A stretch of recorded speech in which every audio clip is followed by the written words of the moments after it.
Kita lanjut. Kita tadi sampai kepada syarat yang harus dipenuhi kalau kita mau mengembalikan barang karena ada aibnya.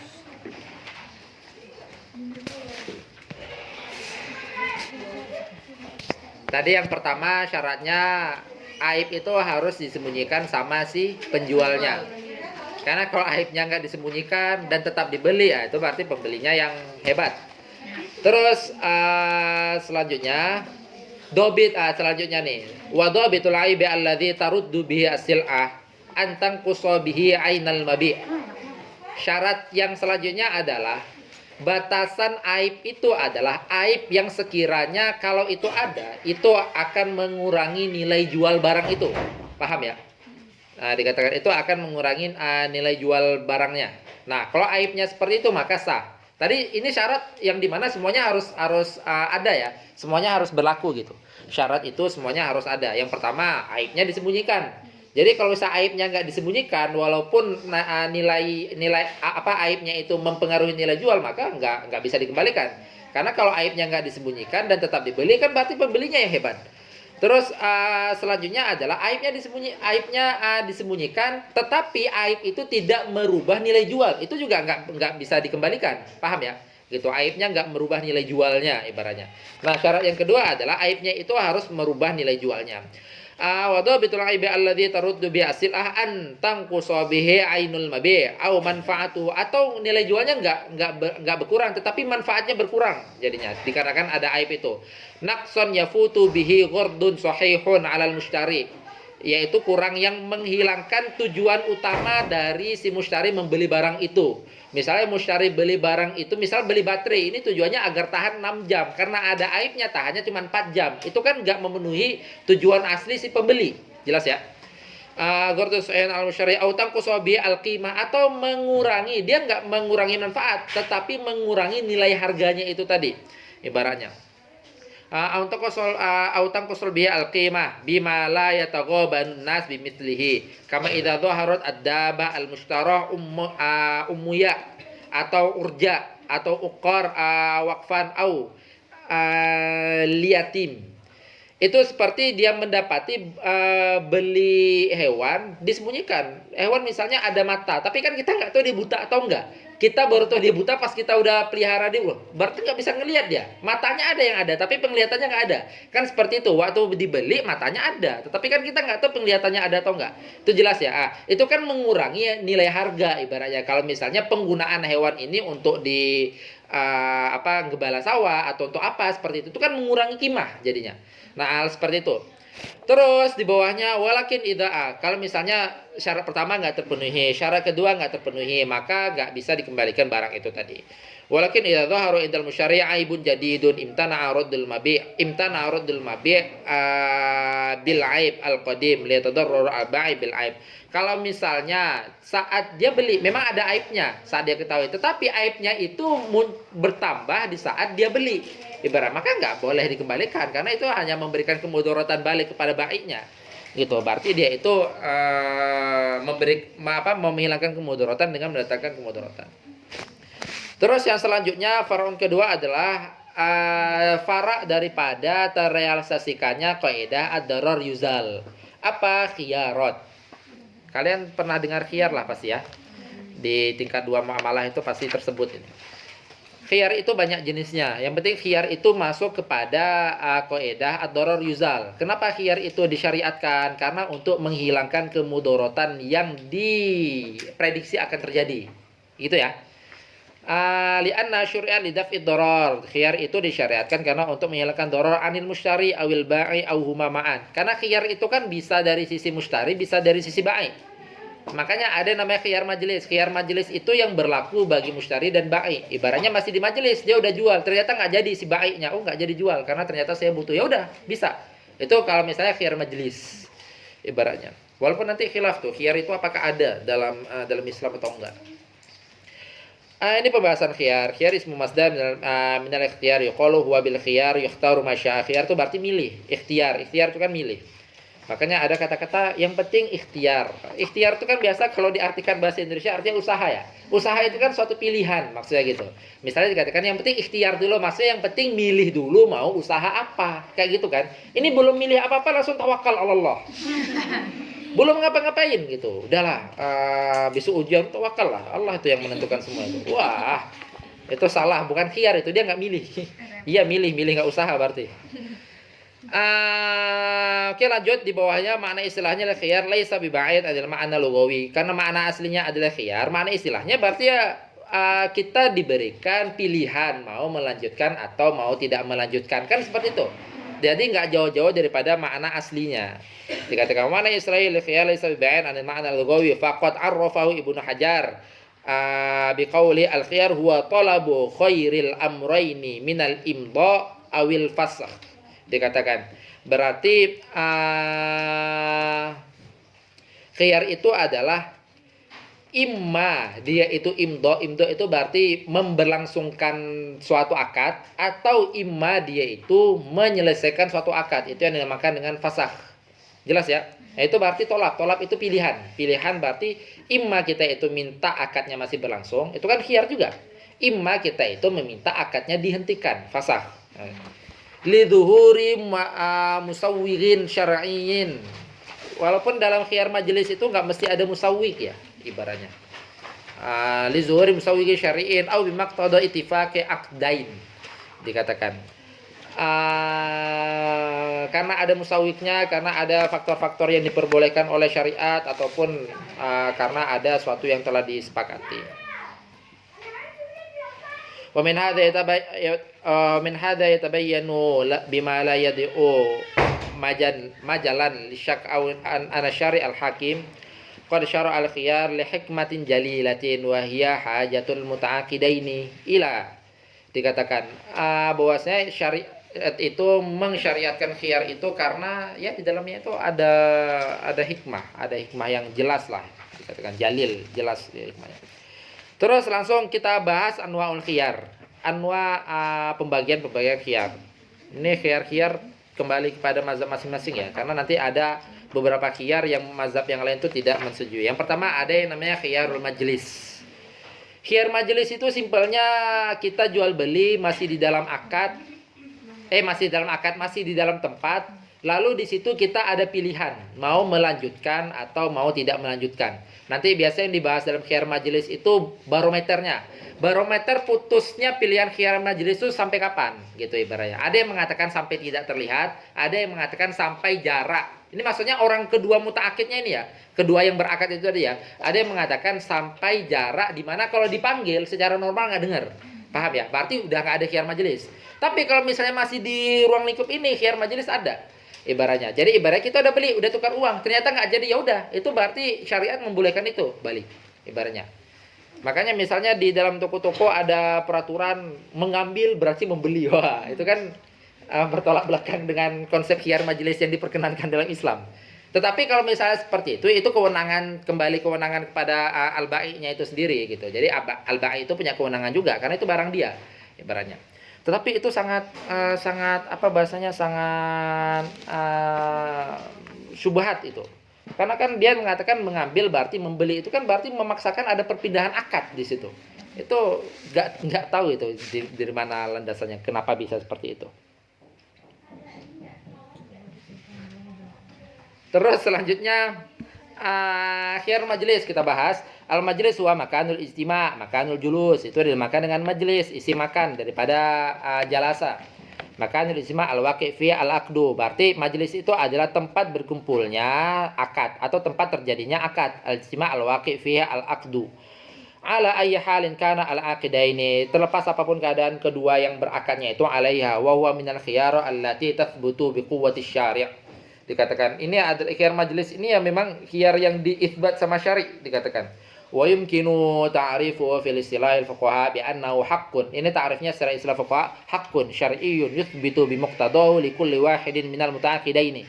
Jadi kita jangan mengira bahwasanya khiyar majelis itu hanya untuk pembeli doang. Enggak. Khiyar majelis itu juga untuk si penjual.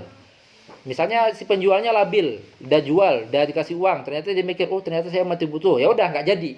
ya dikembalikan lagi uangnya, kan seperti itu sah gitu. Karena khiyar majelis itu juga hak untuk si penjual, makanya dikatakan likulli wahidin minal muta'aqidaini, bukan untuk si pembeli aja tapi untuk penjual juga. Al haqqu fi imda'il aqdi au fasqihi, berarti hak mau memutuskan melanjutkan akad atau memutuskan untuk memberhentikan akad, fasah akad.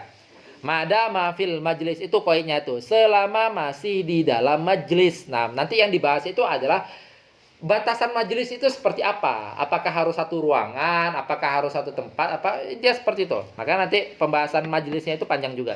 Malam yatafarraqa, selama belum berpisah, au yatakhayara fa in tafarraqa ba'da an tabaya'a wa lam yatruk wahidun minha al-bai'a faqad wajaba. Dikatakan kalau misalnya wajibat itu maksudnya akadnya ya, jadi akad wajib itu maksudnya ya akadnya itu udah ngikat jadinya, nggak bisa dibatalkan kecuali ada hal-hal yang lain gitu. Khiyar majelisnya itu nggak bisa membatalkan maksudnya, selama belum berpisah kedua mutaakidah ini tadi gitu ibaratnya, dan selama belum yatakhoyar, selama belum memutuskan apa-apa. Fa in tafarraqa, kalau misalnya udah berpisah maka nggak ada lagi khiyar itu.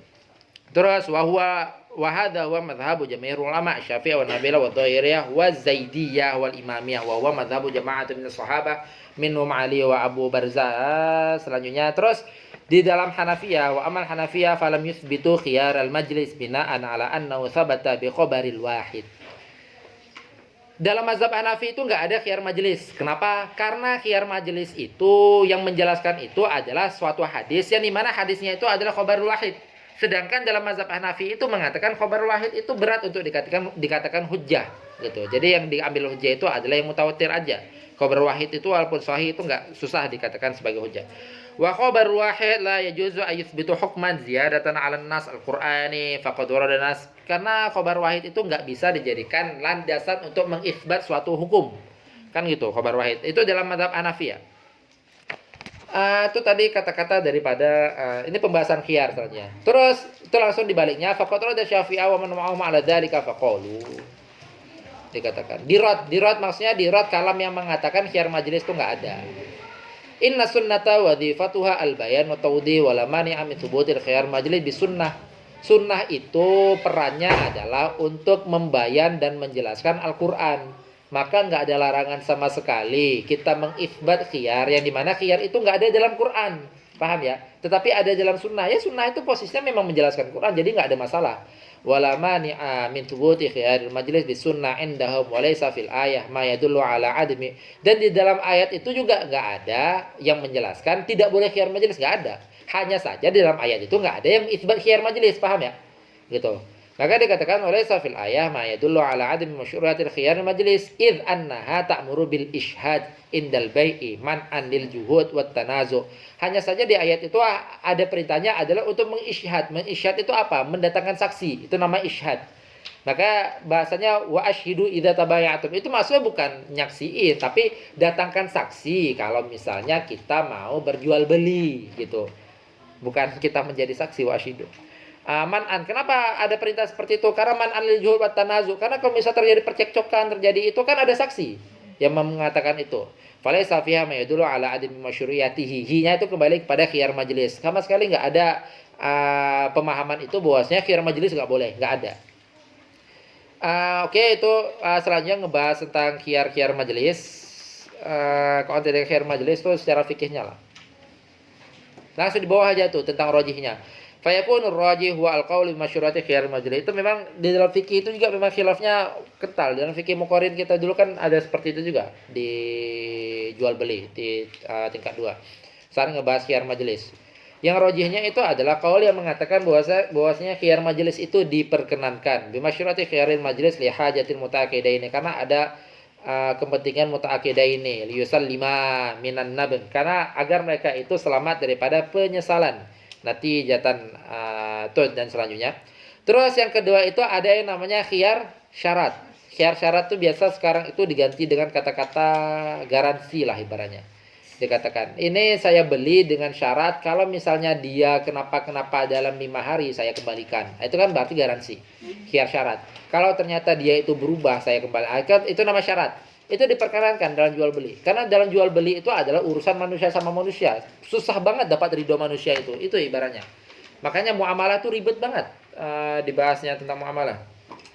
Khiyar syarat wa huwa asyharu anwa'il khiyarat wa ahammiha. Khiyar syarat itu yang paling masyhur, yang paling penting juga. Wa li hadzal yansarifu ilaihi lafdzul khiyar inda itlaqihi fi urfil fuqaha. Bahkan kalau misalnya khiyar itu kan banyak, ada khiyar majelis, ada khiyar syara, ada khiyar aib, tapi kalau misalnya khiyar itu disebut khiyar aja, maka dilarikan kepada khiyar syarat.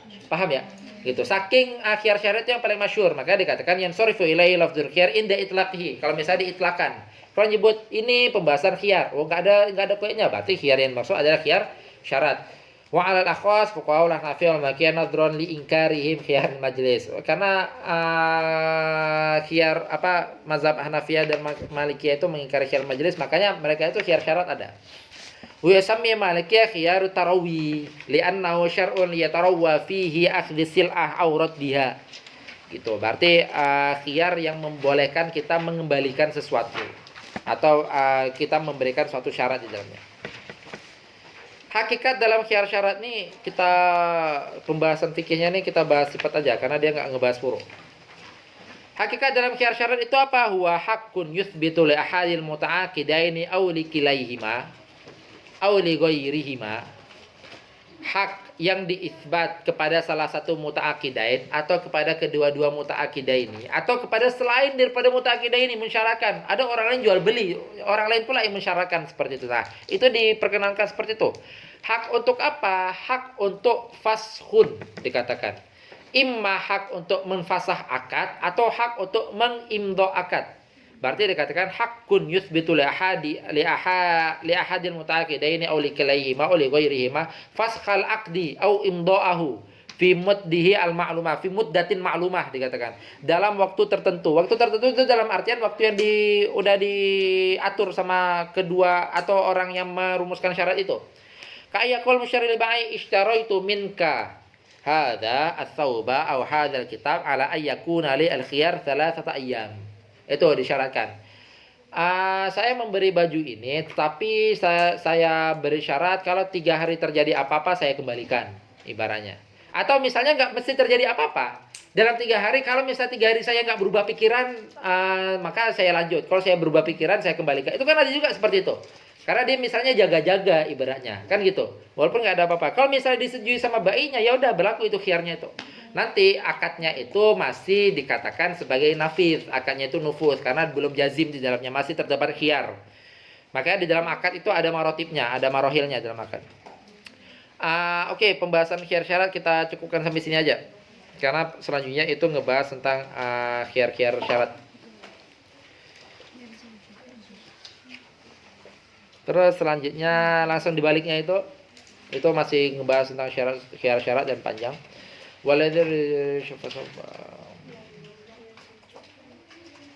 Langsung no ketiga aja. No pertama tadi ada yang namanya khiyar majlis. No kedua ada yang namanya khiyar syarat. No ketiga ada yang namanya khiyar zaujah. Atau mungkin ini bisa apa? Tagrir. Enggak, yang C. Kok Farwan Salis sih? Yang Jim maksudnya. Tadi kan yang pertama ada khiyar majelis, ada khiyar syarat, terus yang selanjutnya ada khiyar zaujah dikatakan. Nah,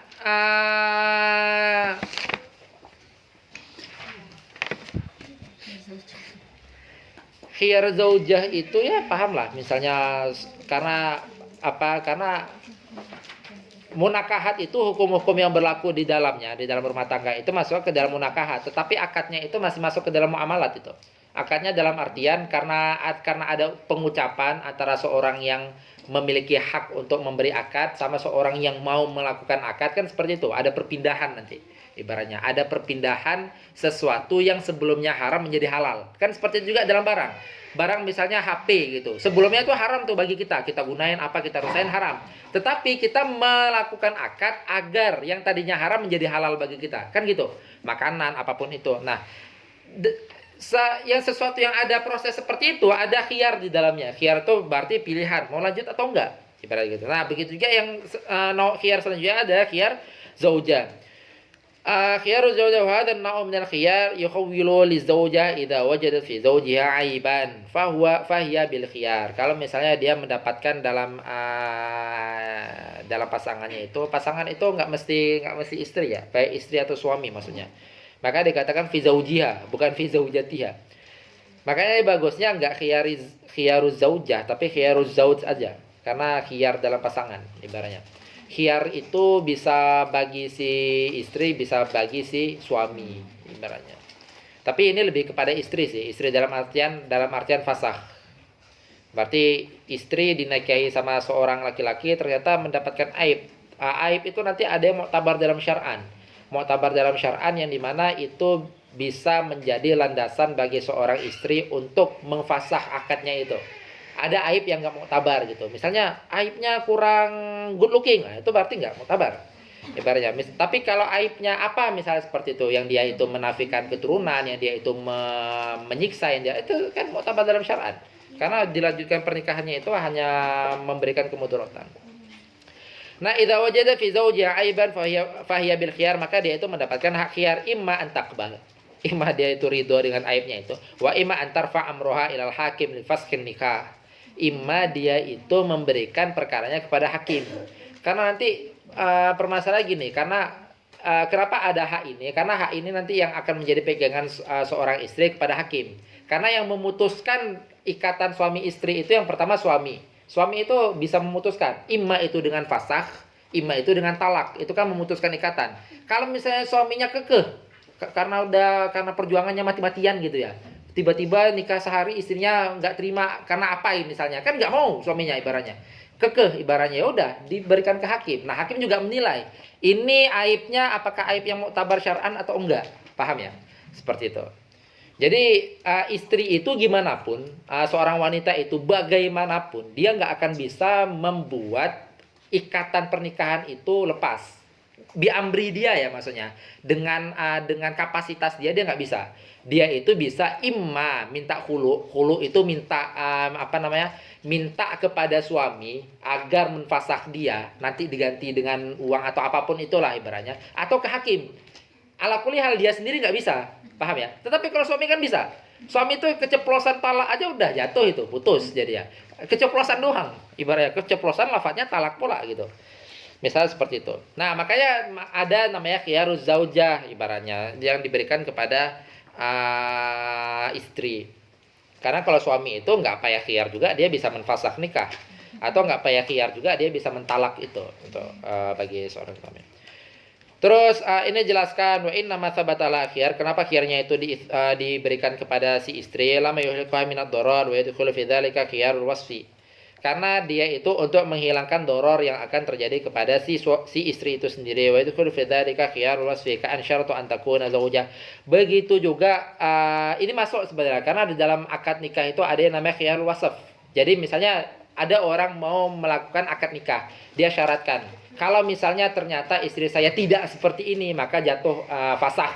Bukan talak ya, karena beda, talak sama fasakh itu beda. Talak itu ada kuota, fasakh itu nggak ada. Tapi fasakh itu harus diperkenankan sama syariat, nggak ngasal putus-putus saja. Nah kalau misalnya terjadi sesuatu maka ini, nah ini dikatakan sifat misalnya mensyaratkan istrinya ka'an syaratu antakuna zaujatu bakron atau bikron, dikatakan disyaratkan istrinya itu harus bikr, disyaratkan bikr. Ternyata fabana thaiban, ternyata saat dan nikah terbukti dia itu thaiban. Faliz zauj ayyaruddaha bihadzal aib li fawatil wasfi. Bagi suami itu boleh untuk mengembalikan itu. Maksudnya mengembalikan kepada orang tuanya gitu ya. Jadi itu enggak terjadi talak, tapi memang putus dikarenakan ada syarat yang tidak terpenuhi, paham ya? Itu bukan talak, itu nanti namanya fasakh ibaratnya. Bihadzal aib li fawatil wasfi wa jami' anwa'il khiyar. Begitu juga anwa' khiyar ja'al li daf'i darar. Semua anwa' khiyar itu didatangkan, diperbolehkan dalam syariat karena untuk menghilangkan kemudaratan yang terjadi. Terus farak salis ini masih far'un ya. Jadi khiyarut tagrir ini dipisahkan dengan khiyar yang umum gitu. Khiyarut tagrir. Karena ada beberapa yang mengatakan khiyarut tagrir ini masuk kepada khiyar, ada yang mengatakan ini beda. Beda dalam artian tidak ada khiyar sekalipun, kalau misalnya di dalamnya ada goror, itu kita punya hak untuk mengembalikan. Paham ya? Maksudnya itu masih agak-agak mirip dengan rodul bi'aib tadi. Yang ketiga faru tsalits khiyaru tagrir. Wa mana al khida'? Tagrir kan khida'. Khida' itu apa? Khida' itu berarti nipu, curang. Wa dzalika bi ayyakhdul al-ba'i al-mushtari wa yuhimu annal mabi' salimun. Berarti nipu. Si penjual itu nipu si pembeli dan dia itu memahamkan kepada pembeli bahwasanya jualannya itu bagus, keren, brand apa bahasa itu? Branded ibaratnya. Ternyata punya atabah kan kayak itu. Nah, punya KW ibaratnya, KW-nya KW 26. Terus salimun fayuqaddimu alal aqdi dhannan. Akhirnya dia melakukan akad dhannan karena dia mengira ada ada maslahatnya, ternyata ditipu ibaratnya. Dhanna annahu fi maslahatihi wal waqi' bi khilafihi. Padahal realitanya kebalikannya. Fa idza waqa'a tagrir wa kana ma'ahu ghabanun fahishun sawa'un kana tagrir minal ba'i lil mushtari atau minal mushtari lil ba'i. Minal mushtari lil ba'i misalnya ngasih uangnya uang palsu, misalkan itu namanya tagrir ibaratnya. Aw kana minad dolari ahadihima fa innal magrur yukhayyiru baina imda'il. Sama aja, ini sebenarnya sama dengan raddul bil aib tadi, tapi kan kalau raddul bil aib itu hanya semata-mata seakan-akan dari si pembeli doang, enggak dari si penjual kan gitu kan. Kalau ini kan dari si penjual atau si pembeli. Ibaratnya kalau ada tagrir, maka tanpa ada khiyar sekalipun dia boleh mengembalikan itu. Ibaratnya gitu. Tapi dikatakan goban fahish itu yang memang kerusakan yang terjadi itu fatal dikatakan. Musyari terus fa inal maghru yukhayyiru bainal imda'il bai' wal fasxi wastirda di malihi min mabi' aw thaman. Dan Nabi sallallahu alaihi wasallam nahya an bai'il gharar, karena Nabi itu melarang bai'il gharar. Oke, dah itu hanya lanjutan dari itu. Terus langsung kita bahas kepada farak yang keempat. Karena ini faraknya ada berapa ini? Banyak ini faraknya.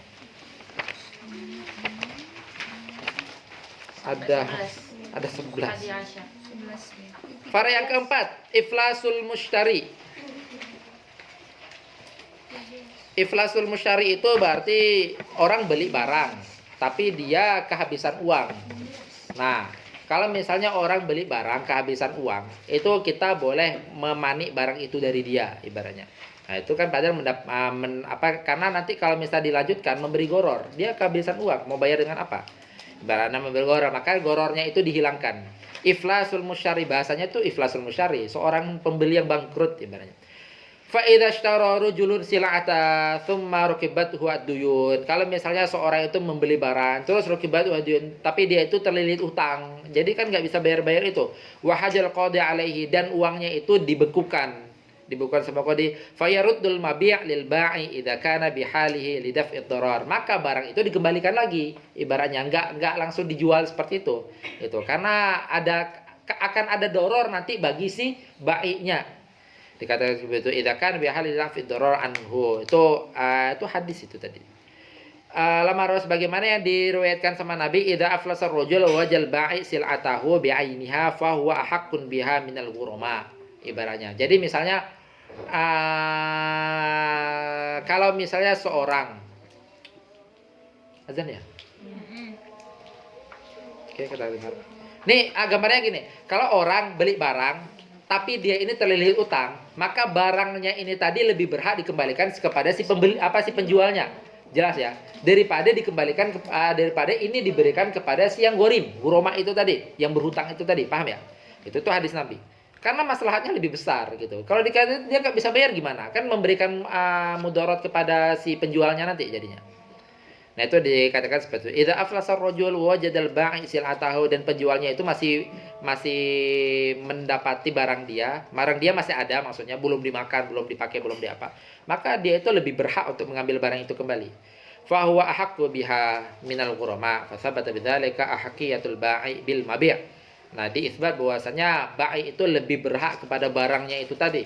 Idza kana maujudan wa aflasal mushtari bisaman man anidrar, karena mencegah kemudaratan yang terjadi bagi si penjual tadi. Kita dengar azan dulu.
Oke, kita lanjut. Kama anna fil hajar alaihi raf'un lidra anil ghurama. Jadi orang kalau misal punya utang banyak, terlilit utang, itu memang dari qadi itu memutuskan untuk membekukan tasarruf dia. Jadi dia tuh nanti saat mau mentasarrufkan sesuatu itu dibekukan. Karena itu nanti akan mendatangkan doror bagi dia seterusnya gitu. Udah tahu punya utang banyak, ya udah tahan diri dari melakukan tasarruf apapun itu gitu. Karena kan ada ibaratnya mahjur tuh berarti dia dibekukan, dia punya harta tapi dibekukan. Karena apa? Karena utang dia banyak ibaratnya. Kalau misalnya dia masih diberi kebebasan untuk melakukan tasarrufat itu, ya itu akan memberikan mudarat kepada dia sendiri nantinya, makin berlipat-lipat lagi nanti utangnya itu. Nah, di bawahnya wa kadzalika idza asara zauju bis shadaq. Begitu juga kalau misalnya seorang suami itu kesulitan dalam sodak. Kok sodak ya? Sodak itu enggak nafkah, sodak itu mahar. Gitu. Jadi mahar itu yang bikin wajib, akad itu enggak membuat mahar itu wajib. Akad itu boleh disebut maharnya berapa, tapi untuk dibayarkan itu belum wajib. Yang membuat wajib mahar itu adalah dukhulnya, ibaratnya. Jadi kalau misalnya dalam akad itu setidaknya setengahnya itu wajib. Setengah sodak, setengah mahar. Tapi kalau misalnya udah dukhul, maka wajib dilunaskan maharnya itu. Gitu. Nah, wa kadzalika idza ini dikatakan iflasul mushtari itu nanti disamakan seperti ini permasalahannya. Wa kadzalika a'sara zawju bis shadaqah qabla dukhul bil ma'qud 'alaiha, kepada ma'qud 'alaiha. Ma'qud 'alaihanya itu berarti si istrinya itu. Seorang suami kesulitan untuk melunaskan untuk melunaskan maharnya. Nah, falaha, maka bagi si istri punya hak untuk memfasakh nikahnya, dikatakan. Kenapa? Karena nggak ada kemudaratan yang terjadi bagi si istri untuk menfasakh. Paham ya? Nggak ada kemudaratan yang terjadi bagi istri untuk memfasakh karena belum dukhul. Ini pahami perbandingannya. Karena nanti kalau misalnya udah dukhul maka nggak boleh lagi. Karena fasaknya itu memberikan kemudaratan bagi si istri ini tadi. Ibaratnya, paham ya maksudnya perbandingannya itu. Kalau belum dukhul terus si suaminya itu kesulitan untuk melunasi maharnya, maka si istri itu punya hak untuk menfasakh. Ibaratnya kesulitan nih ibaratnya. Tapi itu qabla dukhul, amma ba'da dukhul fala yajuzu, maka nggak boleh. Li'annaha salimat nafsaha biridhaha fayabqa fi dhimmatihi ila maisarah, dikatakan. Karena berarti karena berarti dia udah ridho terhadap kesulitan suaminya ini untuk melunasi maharnya itu, kan gitu. Berarti kan itu udah pilihan dia kalau misalnya udah dukhul ibaratnya. Maka fayabqa fi dhimmatihi ila maisarah, maka bagi si suaminya itu masih ada tanggungan untuk melunasi mahar itu sampai ada kemudahan. Ila maisarah itu masalah seperti itu, sampai ada kemudahan. Fa idza aisara bihi wajib alaihi ta'diyatuhu. Jadi kalau misalnya dia itu udah ada kemudahan untuk melunasi maharnya itu, maka wajib di fauran bahasanya itu, wajib dilunasi sesegera mungkin. Makanya bahasanya wajib alaihi ta'diyatuhu, enggak boleh ditunda lagi, wajib sesegera mungkin kan. Nabi itu pernah bersabda, awaluma yus'alu anhu al-mu'min min duyunihi sodaqu zaujatihi. Yang paling pertama, misalnya seorang hamba itu punya utang. Nanti di akhirat yang paling pertama dipertanyakan hutangnya itu apa? Hutang kepada mahar istrinya. Nikahnya mau, tapi maharnya nggak lunas. Ya, ya seperti itulah. Terus lanjut, wahada bi khilafin nafaqah, beda dengan nafkah. Nah, bedain ya antara sodak sama nafkah. Beda dengan nafkah. Kalau misalnya si suami kesulitan nafkah, dikatakan wa hadza bi khilafin nafkah fa idza asra biha bihadhihi nafkah, maksudnya kalau suami itu kesulitan dalam nafkah, falaha talabun fasqi walaupun udah dukul. Karena nafkah itu kan berketerusan sampai kakek nenek, sampai tua, sampai beranak cucu, paham ya? Kalau misalnya dia itu kalau misalnya kesulitan dalam mahar, itu kan ditafsil. Kalau misalnya kebulat dukul, maka boleh si istri punya hak fasakh. Tapi kalau udah setelah dukul nggak boleh. Gitu, selama nafkahnya lancar ibaratnya. Tapi kalau kesulitan dalam nafkah, maka bagi istri ini termasuk salah satu landasan istri itu meminta fasakh kepada suami. Gitu. Ya, karena nafkah itu wajib. Ah? Minta difasakh. Iya. Gitu, karena fasakh itu nggak bisa jatuh, nggak bisa si istri itu apa bahasanya itu, ya kayak yang saya bilang tadi, istri itu nggak punya hak di situ, nggak punya hak untuk melepaskan ikatan nikah itu. Jadi ikatan nikah itu hanya bisa lepas karena suami atau karena qadhi ibaratnya. Jadi sekalipun fasakh, istri itu hanya punya hak untuk meminta fasakh ibaratnya.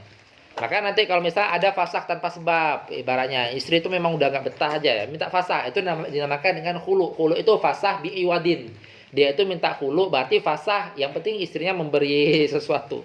Karena kan nggak semua suami itu ridho kalau misalnya diminta fasakh seperti itu. Nah, fa idza asra biha, kalau misalnya kesulitan dalam nafkah, maka bagi istri itu punya hak falaha talabun fasqi li anna ad-darar yatajaddad wa huwa al-azhar, dalam qaul azharnya. Wa qata'a bihi al-aktharun qaulihi fa imsakun bil ma'rufin aw tasrihu bi ihsan. Karena doror kalau misalnya kesulitan dalam menafkahi, ya itu kan akan terus berketerusan, paham ya? Akan terus berketerusan ibaratnya sampai seterusnya. Beda kalau misalnya doror karena dia itu kesulitan memberi sodak, memberi mahar ibaratnya. Maharnya selesai, tapi kan yang penting kehidupan sehari-harinya gimana. Tapi kalau kehidupan sehari-harinya itu, ini nafkah jangan kalian artiin ini ya, jangan kalian artiin mobil Alphard, rumah. Bukan itu. Nafkah itu yang dobir syar'inya itu gitu. Dia itu nggak bisa memberikan makan sehari-harinya, dia nggak bisa memberikan pakaian yang layak, dia nggak bisa memberikan rumah yang bisa melindungi dari bahayanya dunia luar, seperti itu. Itu yang dinamakan dengan nafkah. Mungkin kan sekarang nafkah itu beda diartikan. Nafkah itu skincare, nafkah. Atau makanannya makanan yang mewah, nafkah. Enggak, nafkah itu enggak seperti itu. Bahkan itu detail banget, dibahas detail banget itu di dalam fikih. Oke, langsung kita lanjut ke 4.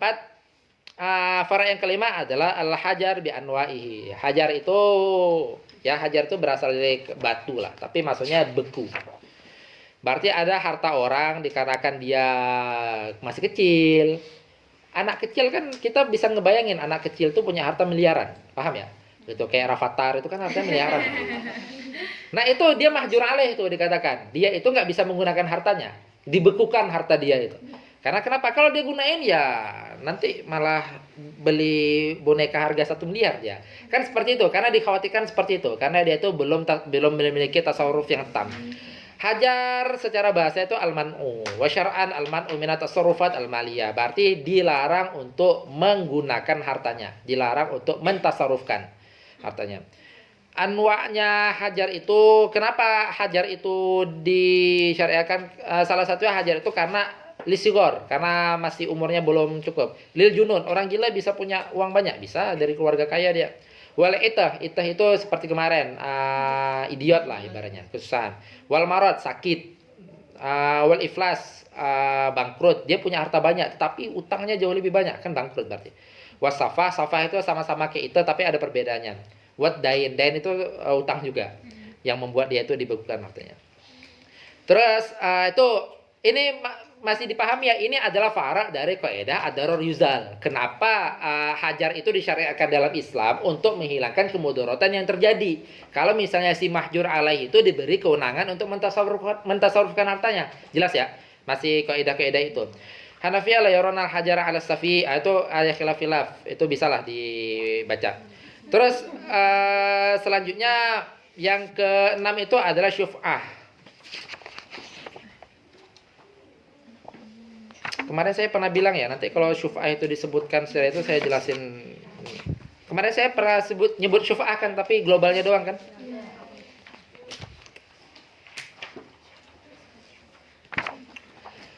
Syuf'ah itu nuntut orang untuk menjual barang kepada kita. Itu namanya syuf'ah itu. Nuntut orang untuk jual barang kepada kita.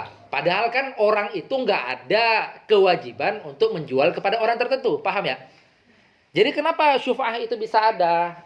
Nah, nanti syuf'ah itu ada beberapa nau'nya. Salah satu yang contoh banyaknya gini. Misalnya, ya papan tulisnya di sana jadi. Di sini ada papan tulis kecil itu. Ada ini enggak? Ada spidol enggak? Biasa. Spidolnya di toko. Ini juga ada.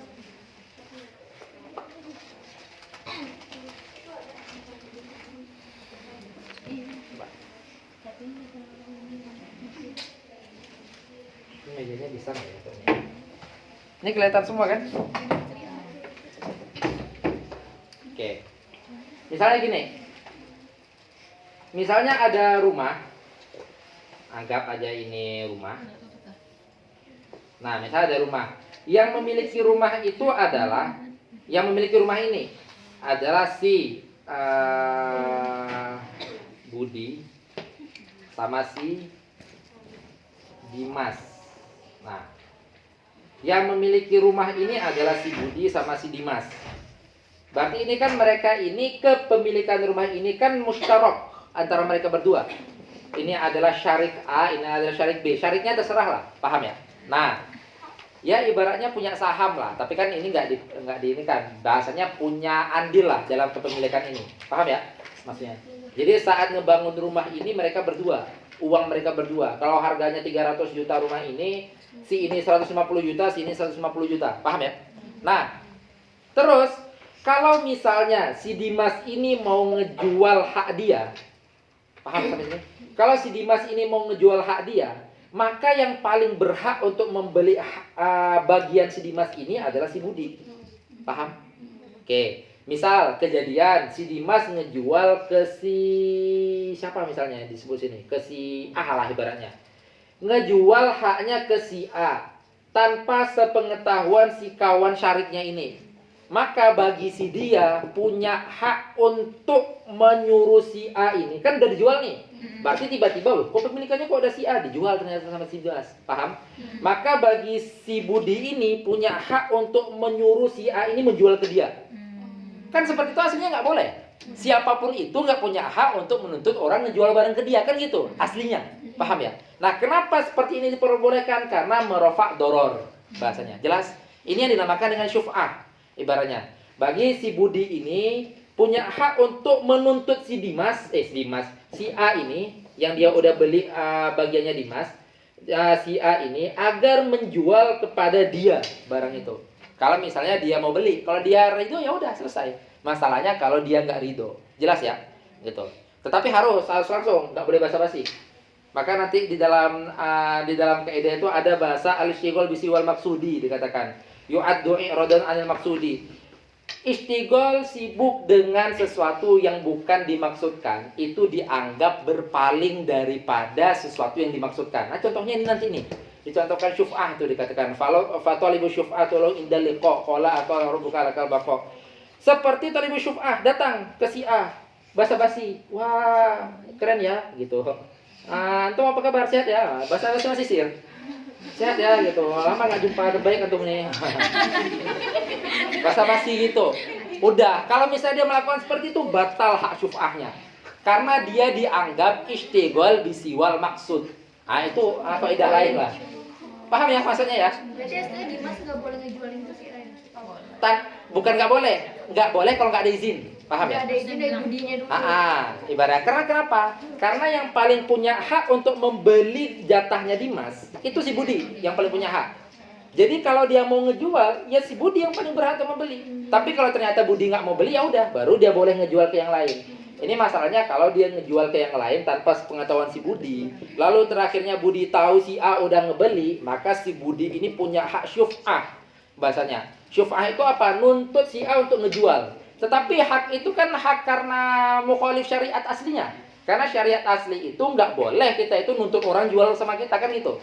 Nah, karena itu hak untuk mukhalif syariat aslinya, makanya dikatakan nggak boleh kita bertele-tele. Kalau misalnya bertele-tele itu nanti dianggap i'rad anil maksud ibaratnya. Makanya ada kaidah seperti itu. Istighol bisiwal maksud itu dianggap i'rad anil maksud. Sibuk terhadap suatu yang bukan tujuan dianggap berpaling daripada tujuannya. Kita datang ke Mesir, sibuk yang lain dianggap berpaling dari tujuan tuh. Contohnya seperti itulah. Maka dicontohkan itu, talibu syuf'alo inda liqa. Dia kata, qala atau la rabbuna lakal baqa. Udah lama ya enggak jumpa ya, basa-basi. Nah, maka dikatakan rohi sanu syara itu haqquhu batal dikatakan. Maka haknya batal dikatakan. Kenapa bisa batal? Kaunihi li ghairi dzal qasdistagol. Karena dia itu istagola, sibuk dengan selain tujuan dia datangin si A. Jelas ya maksudnya ya? Nah itu syuf'ah. Mungkin syuf'ah ini jarang didengar. Saya nggak tahu di kalian tingkat 2-nya ada disebut syuf'ah atau enggak. Yang pasti saya dulu tingkat 2 saya nggak disebut syuf'ah itu. Syuf'ah itu jarang dengar, biasanya jarang dengar. Oke kita lanjut, tapi paham ya semua syuf'ah ya? Ya. Syuf'ah itu ad-dhammu minas syaf'i, berarti dari kata-kata syafa'. Diddu al-witr, dari kata-kata syafa', kebalikan daripada witr. Did di ahadin nasibaini ilal akhir. Berarti syafa' itu yang berpasang. Diddu al-witr. Witr itu kan satu ibaratnya. Satu maksudnya enggak berpasang. 1, 3, 5 itu kan enggak berpasang gitu. Mas paham ya maksudnya? Syafa' itu berarti berpasang dikatakan. Oke, langsung kepada ini syafa'atul qadar qabla syafa'ati. Langsung di sampingnya.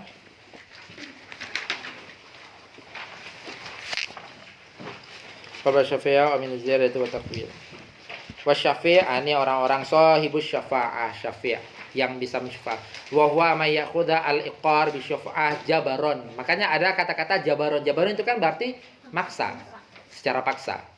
Berarti dia itu misalnya itu ikor. Ikor itu kan berarti dia mencontohkan bangunan. Misal bangunan. Berarti dia itu meminta bangunan itu dijual kepada dia secara paksa. Nah, itu ada aturannya nanti. Nggak boleh berbasa-basi, nggak boleh bertele-tele. Wahya, kata-kata syufa' itu ma'khuzatun nasyafa' alladzi ditulwitul. Ini masih diulang lagi. Kita baca definisinya, definisi dari Syafi'iyah aja. Ila miliki fayusamma dzalika syuf'atan wa amma syar'an, ini makna syar'annya.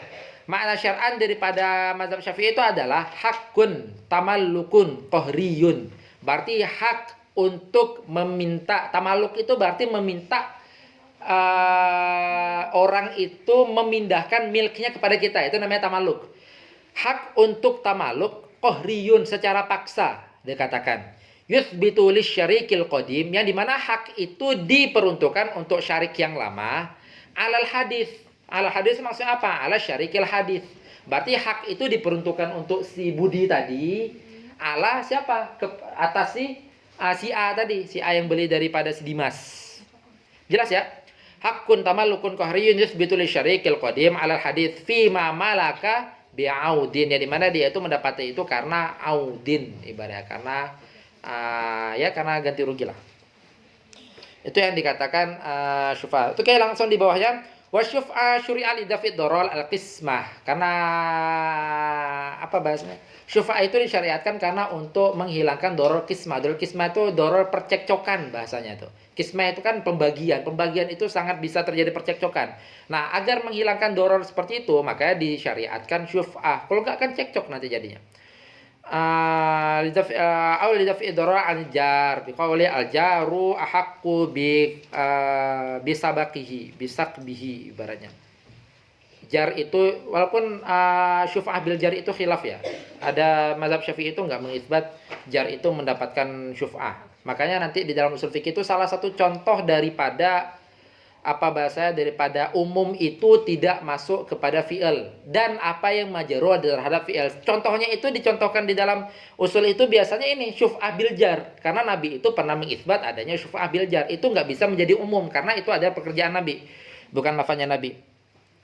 Maka ini kan dibahas nih. Yang setelahnya ini dibahas tentang syuf'ah bagi si jar, bagi tetangga. Misalnya kita punya tetangga. Jadi misalnya si tetangga kita mau jual rumah. Ada mazhab yang mengatakan yang paling berhak untuk membeli rumah tetangganya adalah tetangganya sendiri. Paham ya? Tapi dalam mazhab kita enggak. Kecuali kalau misalnya si tetangganya ini adalah syari kodim. Paham maksudnya? Syari kodim itu dalam artian dia punya hak juga, punya bagian juga pada rumah tetangganya ini. Jelas ya? Maksudnya seperti itu. Tapi kalau misalnya nggak ada apa-apa, ya udah nggak ada hubungan apa-apa. Karena hubungan syuf'ah itu adalah antara syarik sama syarik. Ibaratnya gitu, antara seorang yang memiliki hak dalam kepemilikan dan seorang yang lainnya. Ibaratnya. Jadi nggak tetangga itu nggak masuk. Nah ini yang di bawahnya ini ngebahas tentang syuf'ah bagi tetangga. Wa fi dalil ala anna man arada bai'a milkihi fa innahu yanbaghi lahu ay ya'ridu ala jari. Itu dalil karena Nabi pernah mengatakan al jaru ahaqqu bisaqbihi, dikatakan tetangga itu paling berhak untuk membeli apapun dari tetangganya ini. Ada yang mengambil wajah dalalahnya, itu berarti dalil bahwasanya syuf'ah itu juga mendapatkan jar itu juga mendapatkan syuf'ah. Tetapi itu nggak diiyakan di dalam mazhab Syafi'i. Maka di bawah dikatakan oleh Syafi'i yaqul al murad bil jar asyarik. Tetap dikatakan seperti itu. Mungkin saat itu Nabi mengatakan jar karena kebetulan jarnya itu memang punya andil kepada harta tetangga. Paham ya? Maksudnya harta tetangganya dia. Mungkin seperti itu. Karena kalau misalnya nggak seperti itu ya nggak ada hak syuf'ah. Oke, di bawah fakana syuf'ah. Itu langsung fakana syuf'ah li daf'i darar mu'natil qismah wastihdatsil murafiq, ibaratnya. Syuf'ah itu disyariatkan untuk menghilangkan doror mu'natil qismah. Mu'natil qismah itu ya dalam artian ratanya dalam pembagian hak, ibaratnya itu. Nah, makanya nanti ada salah satunya itu adalah qismah. Wa indal Hanafiyah syuri'a li daf'i darar an syarik wal jar aidan. Ini mazhab Hanafiyah. Mazhab Hanafi dia mengatakan jar itu punya hak syuf'ah walaupun mazhab kita enggak. Waqad qila wa bi jiraniha taqulu ad-dar wa turakhas. Oke, lanjut. Yang keempat, fara yang keempat dari kaidah ad-darar yuzal. Qisas itu kan terjadi doror, tetapi itu untuk menghilangkan doror yang lebih besar. Wa huwa yuqiu 'ala jani mithlu ma jana. Berarti qisas itu adalah memberlakukan si tersangka sebagaimana dia memperlakukan orang, kan gitu. Kalau dia bunuh maka dibunuh, kalau dia motong tangan maka dipotong tangannya, kalau dia motong jari maka dipotong jarinya. Itu namanya qisas. An-nafsu bin nafsi wal 'ainu bil 'aini wal jarhu bil jarhi. Itu bukan inhisor ya, contoh ibaratnya. Kalau misalnya nyawa dibalas dengan nyawa, mata dibalas dengan mata, luka dibalas dengan luka gitu. Wa yakunu fil 'amdi al-'udwan. Qisas itu berlaku kepada suatu yang disengaja. Maka nanti ada bahasanya itu imma khata, imma syibhul 'amad, imma al-'amdu al-'udwan. Kenapa disyariatkan qisas? Fasyu'al qisas lidaf'i ad-darar fa fi qatlil qatil maslahatun 'ammah. Qisas itu disyariatkan untuk mendapat darar, itu bisalah dilihat itu. Karena membunuh seorang pembunuh itu terdapat maslahat. Maslahatnya apa? Agar pembunuhan itu enggak tersebar luas, enggak terjadi di mana-mana. Maka dikatakan wa fi qatlil qatili maslahatun ammatun. Li'anna muridal jarimah idza 'alima 'uqubatahu imtana'a. Nah, karena kalau misalnya orang yang ingin melakukan kriminalitas dan tahu hukumannya kayak itu, maka dia itu menahan diri. Kan gitu.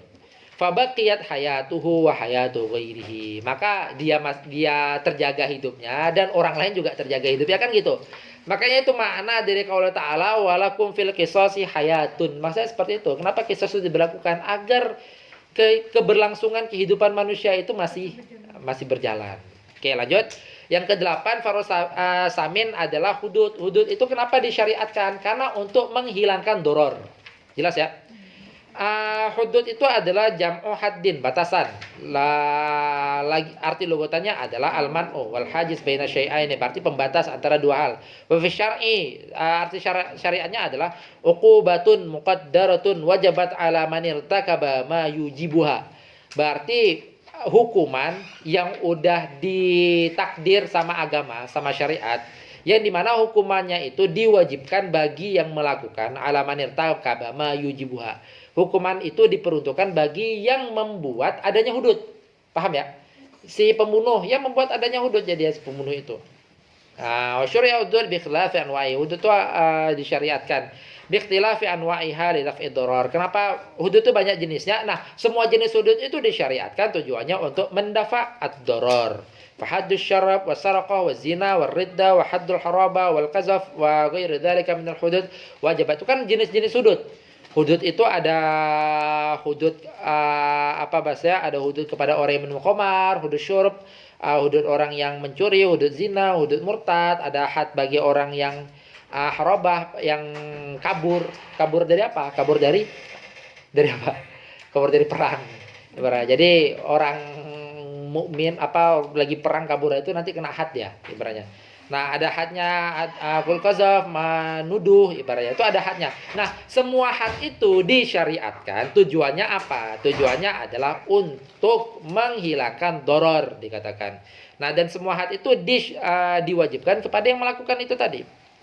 Nah, itu contohnya di bawah-bawah itu jelas. Faman syarabal khamar wa sabata dzalika alaihi bisyuhud, seorang yang minum khamar dan ada saksi yang menyaksikan dari khamar atau ikrar atau dia itu bersaksi sendiri saya minum khamar, uqima alaihi had, maka dia itu dihad. Langsung dibawahi begitu juga orang yang mencuri, orang yang berzina, orang yang riddah. Walaupun itu nggak simpel ya. Intinya ada syariat yang mengatur itu semua. Terkhusus yang zina itu. Zina itu walaupun ada ikrar, dia itu ada bahasanya itu ditahan ibaratnya sampai dia itu ikrar berapa kali ibaratnya. Karena itu berat ibaratnya. Pertama itu aib, kedua hadnya itu berat. Jadi itu ditahan. Jadi syariat itu nggak simpel gitu kok, nggak simpel mengatur itu semua. Terus wa kadzalika tariku shalah kaslan yuqtalu haddan. Maka dia itu memang ninggalin bahasanya? Memang ninggalin sholat, malas. Maka bagi Syafi'iyah itu diqatal, dibunuh jadinya. Hadda ida Syafi'iyah wa kufran inda Ahmad bin Hanbal nanti kan khilaf tentang orang yang meninggalkan sholat karena malas tapi masih meyakini sholat itu wajib, sama orang yang meninggalkan sholat dan nggak meyakini sholat itu wajib, maka dia itu dianggap murtad jadinya. Nah itu nanti karena nanti ahadnya itu sama-sama diperangi, ada nanti ahadnya itu dibunuh, tapi kan kita ngelihat keautentikan matinya dia itu seperti apa, apakah dia itu masih muslim ataukah dia itu udah murtad, itu kan dibahas. Oke, farak yang ke-9 kafarat. Kafarat itu termasuk farak dari disyariatkannya dari kaidah ad-darar yuzal. Kafarat jamak dari kafara wa huwa zawajir wa jawabir. Berarti hukuman lah, zawajir, zajrun itu kan hukuman. Wa qila zawajirun faqat wal awal aswa itu pembahasan ibadahnya. Faman asaba min dzalika syai'an fa uqiba fid dunya fa huwa kafaratun lahu. Itu hadisnya tentang makna daripada kafarah. Kafarah itu berarti ganjaran lah bahasanya. Karena zawajir, zajrun itu lebih kepada ganjaran, hukuman. Anwa kafarat itu banyak. Wa anwa kafarat katsiratun minha kafaratul yamin wa kafaratul zihar wa kafaratul qatl al khata' wa kafaratul ifrar yaumin minan nahar ramadan bil jima' inda syafi'iyah mutlaqan indal hanafiyah sawaun kana bil itu jenis kafarat lah. Kafarat itu ada kafarat karena melanggar sumpah, kafarat karena zihar. Tahu zihar ya? Zihar itu menyerupakan ibu itu. Terus ada kafarat khata' menyerupakan ibu, menyerupakan istri. Ada kafarat membunuh tapi salah. Nggak sengaja maksudnya qatl khata, ada kafarat sengaja buka puasa di siang Ramadan. Kalau misalnya dalam mazhab Syafi'i dia di kafarat karena jima. Kalau misalnya di dalam mazhab Hanafiyah itu mutlak, apapun penyebabnya selama dia membatalkan puasa sengaja maka dia itu mendapatkan kafarat. Nah semua itu intinya semua kafarat itu disyariatkan karena untuk menghilangkan doror, paham ya, untuk mengizalahkan doror. Itu jelas lah bisa dilihat. Terus selanjutnya farak yang ke-10 ada domanul mutlif, orang yang rusak. Berarti dia itu wajib memberi doman. Dikatakan domanul mutlif. Faid manul mutlif au doma atlafa lid darar alladhi ahdatsahu. Jadi kalau dia ngerusak barang, ngerusak mobil orang itu kan mendatangkan doror bagi si orang itu. Nah, untuk menghilangkan doror gimana caranya? Ya udah ganti rugi. Jelas ya. Nah, ganti rugi itu disyariatkan dalam Islam karena di dalamnya itu ada apa ya? Menghilangkan doror ibaratnya. Wa dhamanul mutlifat min qabili khitab al-wad'i wa laysa min khitab al-hukmi at-taklifi. Ini tentang pembagian khitab wad'i, khitab taklifi. Khitab taklifi itu berarti imam wajib, itu semua tadi, wajib, haram, sunnah, makruh, mubah. Sedangkan doman itu masuk kepada khitab yang wad'i. Dia itu adalah sabab.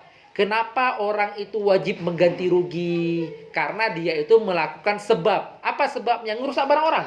Itu. Nah, sebab itu adalah khitab wad'i. Itu jelas ya. Nah, makanya dikatakan domanul mutlifat min qabili khitabil wad'i wa laysa min khitabil hukmi taklifi. Fal hukmu naw'an, ya, ngejelasin tentang hukum. Ada dua, ada hukum taklifi, ada hukum wad'i.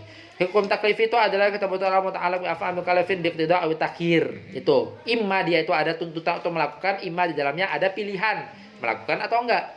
Adapun khitab wad'i adalah khitab Ta'ala bi ja'li syai'i. Berarti khitab ta'ala juga, tetapi menjadikan sesuatu itu sebab adanya sesuatu lain, atau syarat adanya sesuatu lain, atau menjadi mani', menjadi penghalang, pelarang sesuatu yang lain, atau sohian atau fasidan, atau nanti ada yang memasukkan azimah sama rukhsah yang kita bahas sebelumnya. Oh iya, untung saya ingat yang azimah sama rukhsah, nantilah pas sudah selesai. Nanti ingatin saya ngejelasin yang itu, karena kemarin tuh ada yang tertinggal. Ngejelasin yang azimah di akhir, bukan di akhir pertemuan besok. Masa nanti kalau udah selesai ini. Oke, itu penjelasan ahkamu syar'i wa rifam syar'i itu bisa dilihat. Yang penting kita pahami intinya bahwasanya kafarat itu domanul mutlif itu disyariatkan karena untuk menghilangkan doror. Di bawahnya hanya menjelaskan tentang keotentikannya. Ini kalian yang ribetnya intinya kalau furu'nya itu, makanya furu'nya itu jadi ribet. Terus yang ke-11. 11-nya sebelum akhir ya. 16 berarti. Yang ke-11 berarti 5 sebelum akhir. Yang ke-11 disyariatkan qismah. Qismah itu bahkan saat kita membagi rata bagian itu diatur sama syariat. Kenapa syariat itu sampai mengatur masalah bagi rata hak, bagi rata bagian seorang agar menghilangkan doror. Paham ya? Qismah. Nanti qismah itu ada banyak jenisnya. Al-qismah syuri'a li daf'i darar baina syarikaini aw syuraka bi anwa'iha ats-tsalatsa. Qismah itu disyariatkan karena untuk menghilangkan darar. Apa dararnya? Karena kalau syariat nggak mengatur itu bisa terjadi percekcokan antara syuraka ini tadi. Antara seorang yang syarik dalam memiliki harta itu tadi, terjadi percekcokan nanti jadinya. Litamakkunu kullu wahidin min at-tasarruf fi milkihi 'alal kamal wa talakhasu. Langsung dibahas di bawahnya jenis qismah. Qismah itu ada 3. Ada yang namanya qismatu ifros, ada yang namanya qismatu ta'dil, ada yang namanya qismatu rad. Qismatu ifros itu apa? Kalau misalnya dia itu punya bagian yang sama rata, itu namanya qismatu ifros, maka syariat itu mengatur pembagiannya itu harus rata. Qismatu ifrozin fi ma tasawat ajza'uhu, berarti sama rata nih, dua rumah yang dimana bagiannya sama rata, maka dia itu punya bagian yang sama rata antara rumah itu sendiri itu tadi. Baik sama ratanya itu dalam surah, dalam bentuknya suratan wa qimatan mithliyan au mutakawwiman. Nanti ada perbedaan antara mithli sama mutakawwim. Makanya barang itu ada barang mithli, ada barang yang mutakawwim. Barang mithli itu yang dimana kita bisa mengembalikan memang yang serupanya. Misalnya kita minjam, makanya nanti akad itu ada akad itu yang dikatakan dengan mithal, ada yang dinamakan dengan qimah. Ibaratnya perbedaan antara kita minjam barang sama minjam utang itu minjam uang itu jelas. Minjam barang yang kita kembalikan barangnya. Minjam uang yang kita kembalikan nilainya. Paham ya? Kan nggak mungkin saya pinjam uang 100.000 nanti saya kembalikan uangnya itu juga. Kan bukan. Paham ya maksudnya? Nah, berarti pinjam barang itu adalah mithlian karena yang saya kembalikan barangnya. Tapi kalau misalnya minjam uang itu yang itu adalah mutakawwiman atau qimatan, yang saya kembalikan tuh qimahnya, bukan uang kertas yang sama yang saya ambil dari dia, jelas ya? Gitu. Makanya di dalam syariat itu beda antara i'arah, antara qarad, antara dain, itu beda. Walaupun dalam bahasa Indonesia sama-sama minjam. Kan gitu. Tetapi banyak banget di dalam syariat itu tadi. Ada seperti itu. Nah, yang kedua itu ada yang namanya qismatu ta'dil. Kalau misalnya ikhtilafat, si A ini punya saham 30%, si B punya saham 70%, ya udah, syariat itu mengatur itu agar sama rata dikatakan. Qismatu ta'dil fi makhtalafat ajza'uhu al-mutanawwi'ah bi an ta'dil as-saham bil qimah.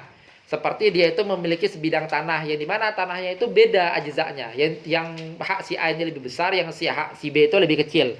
Sehingga si A itu lebih banyak, si B lebih sedikit. Itu syariat mengatur itu. Kenapa syariat mengatur itu? Karena untuk menghilangkan doror. Yang ketiga ada yang namanya kismaturot. Kismaturot itu misalnya dia itu punya bagian yang sama. Punya bagian yang sama secara surah. Tetapi yang si A ini bagian dia itu lebih menghasilkan banyak. Atau di dalam bagian si A ini ada yang lebih berharga. Paham ya? Padahal bagiannya sama besar nih. Si A punya bagian yang 5 kilonya, si B punya bagian yang 5 kilonya. Ternyata bagian si A yang 5 kilonya ini ada yang mahalnya di situ. Nah, maka seperti itu, maka sahamnya kan nggak sama jadinya. Walaupun secara surohnya sama, jelas ya. Nah, ini yang dinamakan qismatur rad.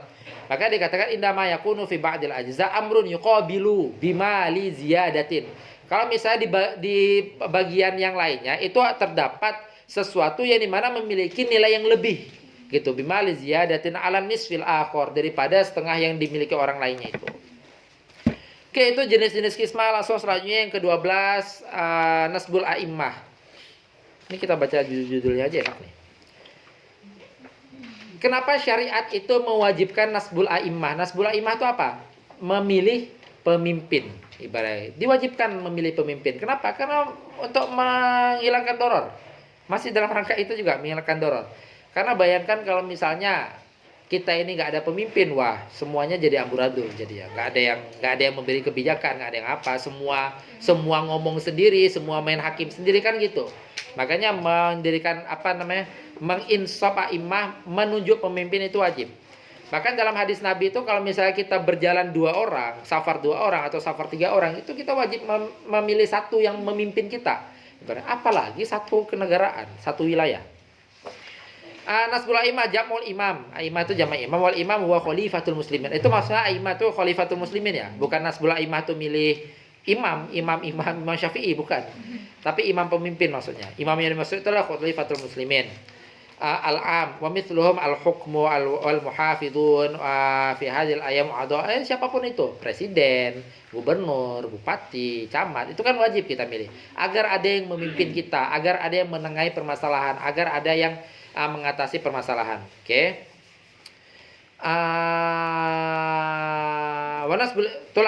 Wanasbul imam wal hukam imma thabitu min turaqi syari'a wa aql. Memilih pemimpin itu imma diwajibkan sama syariat atau imma diwajibkan memang akal kita itu membutuhkan pemimpin bahasanya. Kan nggak mungkin kita berjalan sendiri-sendiri semua, wah amburadul jadinya. Makanya membutuhkan pemimpin. Terus di bawahnya waqtalafa ulama fi sababil wujub hal huwa wajibul syari' aw al-aql. Itu pembahasan tentang khilafnya. Wajibnya memilih pemimpin itu apakah diisbat sama syariat dalam artian akal itu tanpa ada syariat memang udah mewajibkan ada pemimpin, kan gitu. Dalam artian dulu nggak ada syariat memang udah ada pemimpin, gitu. Apakah itu diwajibkan sama syariat ataukah memang akal udah mewajibkan itu? Nah, faqala ta'ifah, sebagian mengatakan wajibun bil aqil lamma fi tabail uqala min taslim li za'imin yamna'uhum. Karena memang secara tabiatnya orang-orang yang berakal, ya dia itu membutuhkan pemimpin untuk aman urusan-urusannya itu. Gitu li za'imi yamna'uhum min tadallum. Wa yasilu bainahu fit tanazu, agar ada yang memisahkan saat terjadi tanazu, terjadi apa. Terus itu yang pertama yang mengatakan wajibnya itu karena akal, memang ada seperti itu. Wa qala ta'ifah, yang lainnya mengatakan bal wajibun syar'i duna akal. Tapi syariat yang kedua ini mengatakan syariat yang mewajibkan memilih pemimpin. Li'annal imam yuqawimu bi umurin syar'iyyah, karena imam itu pemimpin itu dipilih karena perkara-perkara syariat. Ibaratnya. Jadi nggak bisa sembarangan milih imam, kan syariat itu mengatur imam harus yang seperti ini, ibaratnya harus yang seperti ini, nggak boleh sembarangan. Oke. Nah, itu adalah kalau yang kedua. Oke, lanjut. Yang ke-13, daf'us so'il. Tahu so'il ya? So'il itu orang yang berbuat jahat. Berarti kita membela diri daripada kejahatan yang orang lakukan kepada kita. Itu boleh. Walaupun kita membela diri dengan mendatangkan kemudaratan bagi dia. Itu boleh. Ibarat dengan mendatangkan kemudaratan bagi si penjahat. Kita dijahatin, kita diancam, kita boleh membela diri. Walaupun membela diri dengan memukul itu kan mendatangkan kemudaratan. Nah, itu boleh. Ibarat. Nah, kenapa boleh? Karena menghilangkan kemudaratan yang lebih besar. Dikatakan seperti itu. Nah, itu diperkenankan kenapa? Karena ad-darar yuzal dalam syariat. Dafu so'il wa huwa alladhi sata'a 'ala ghairihi liyuqahhirahu. Karena dia itu membela diri untuk menaklukkan orang yang lainnya itu. Fasyal al-istitalah wal wuthub wal isti'la wal i'tida. Berarti sial itu ya berbuat jahat lah intinya. Berbuat jahat, berbuat semena-mena, berbuat permusuhan ibarat seperti itu. Kepada orang lain bigoiri hakin, tanpa ada hak. Begal semualah. Begal, pencuri, copet itu semua masuk kepada soil di sini nanti. Li akhdhi malin aw li qitali nafsin aw li hatki ardin aw laha jami'an. Entah itu untuk mencuri, untuk membunuh, untuk menghilangkan kehormatan atau untuk semua itu. Paket lengkapnya semua itu berarti. Fa yajibu daf'u sa'il bil akhaf al akhaf. Ini yang saya terangkan di pertemuan sebelumnya. Membela diri itu wajib, tetapi harus akhaf al akhaf. Gitu. Jangan baru diancam langsung ditebas. Itu kan enggak akhaf al akhaf. Baru diancam ya udah kita ituin dulu, kita tahan dulu sampai kita itu terancam udah mau dibunuh baru kita ituin kita intinya tadarruts gitu. Kita wajib mendaf'u sha'il, membela diri daripada orang jahat itu tadi bil akhaf al akhaf ba'na anna dafi yalzamu at-tadarruts fi daf'ihi. Berarti harus tadarruts, enggak boleh langsung main tebas aja. Li'anna syuri'a lid-darurah, karena daf'u sha'il itu diperkenankan karena darurat. Aslinya kan enggak boleh kita berbuat jahat kepada orang. Tetapi kalau kita dijahatin ya kita membela diri dalam rangka membela diri bahasanya ya. Dalam rangka membela diri. Faduru dan darurah itu dibolehkan tuqaddiru biqadriha, dibolehkan sesuai kadarnya. Wala darurata fil afqal ma imkani daf'i bil akhaf. Dia masih bisa nahan, jangan seperti itu. Oke, dia pergi. Masih bisa seperti itu. Tapi langsung dibunuh. Ya, berarti itu malah enggak diperkenankan daf'u soalnya seperti itu.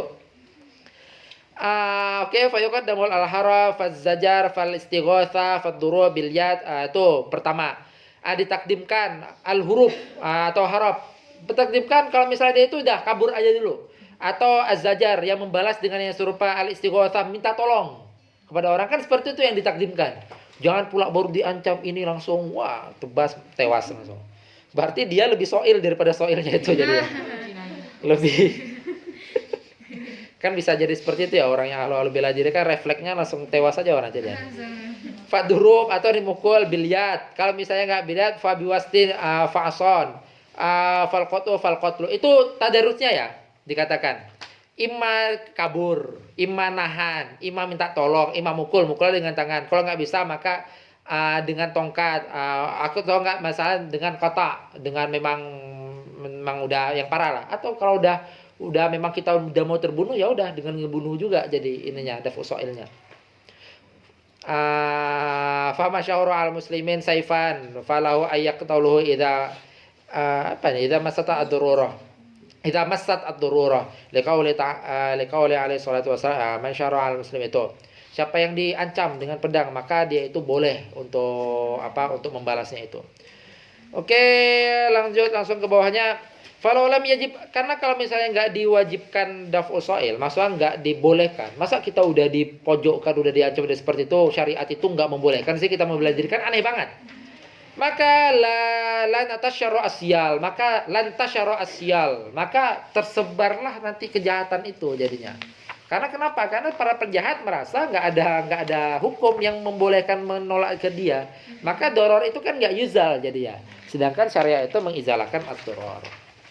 Itu. Nah, dzakar ulama anna fi hadzal itu fa idza kana siya li akhdhil mal fa hal yajibu qatluhu. Kalau misalnya kejahatan ini permasalahan fikihnya ya. Kalau misalnya kejahatannya itu ngambil harta, apakah boleh dibunuh?